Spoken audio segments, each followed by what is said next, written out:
नमस्कार। आइए जानते हैं चार वेदों के बारे में। ऋग्वेद, यजुर्वेद, सामवेद और अथर्ववेद। बट अगर हमसे कोई सवाल पूछे कि इनकी रचना किसने करी, तो हमारा जवाब कुछ इस तरीके का होगा कि महर्षि वेदव्यास ने इन चारों वेदों को संकलित किया है, लिखा है।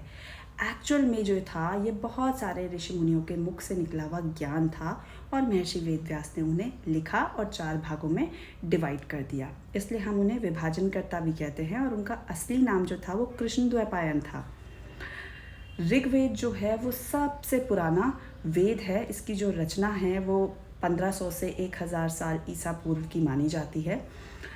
इसमें जो है 10 मंडल, 1028 सूक्त और 10,552 मंत्र हैं। गायत्री मंत्र को हम बहुत अच्छे से जानते हैं। महर्षि विश्वामित्र द्वारा इसकी रचना हुई है। उन्होंने पूरे तीसरे मंडल की रचना करी है ऋग्वेद की। उसी में ये गायत्री मंत्र भी मेंशन है।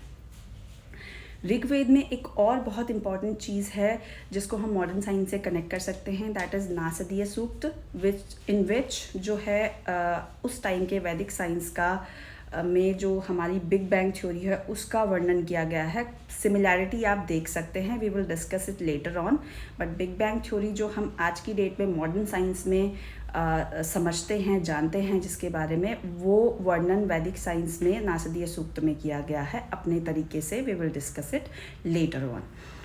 अब जो ऋग्वेद है वो बेसिकली जो उस समय की सिविलाइजेशन का जो मूलभूत सिद्धांत थे, जिसमें हम कह सकते हैं धर्म, आपका वैदिक साइंस आता है, आपका जो रहने का तरीका, उनके रूल्स एंड रेगुलेशंस होते हैं, वो सबसे पहले इसी में लिखे गए थे, जो आज भी हमारी जो ज़िंदगी है उसका हिस्सा है। तो ऋग्वेद में जितनी भी फंडामेंटल चीज़ें लिखी गई हैं वो कहीं ना कहीं आज भी हमारे समाज में विद्यमान हैं। हम उसी से आगे बढ़े हैं।